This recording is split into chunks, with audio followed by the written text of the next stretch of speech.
And if we can identify when the change takes place, we can identify when we're going to be in the presence of God.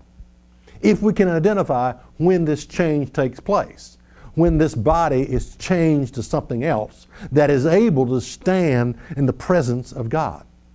All right, well, let's try to figure this out. 1 Corinthians 15 and verse 50. Now this I say, brethren, that flesh and blood cannot inherit the kingdom of God.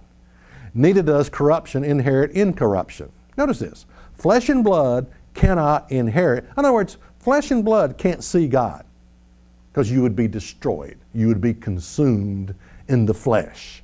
So flesh and blood, and this is talking about the first resurrection, cannot inherit the kingdom of God. You're going to be changed into something totally different than what you are now. You're going to be given a spiritual body. God is a spirit.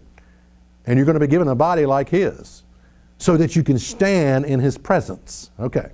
So in order to be in the presence of God, this body has to be changed from flesh to spirit, from an earthly body to a heavenly body, from corruption to incorruption, from mortal, what we are now, to immortality, from a natural body, what we have now, to a spiritual body.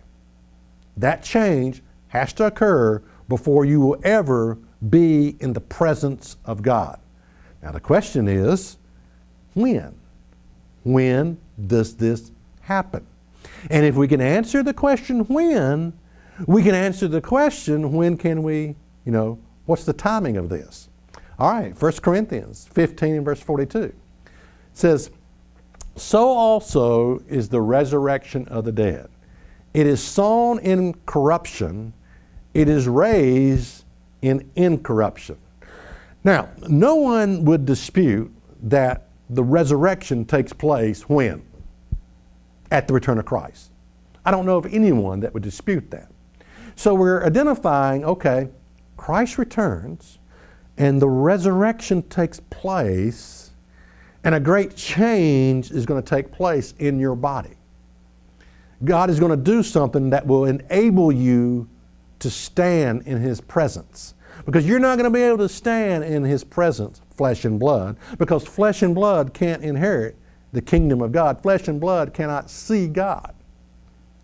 So do you want to know when you will see God? The answer, at the resurrection, and not a moment before. Is that really in the Bible? What you think is in the Bible is not.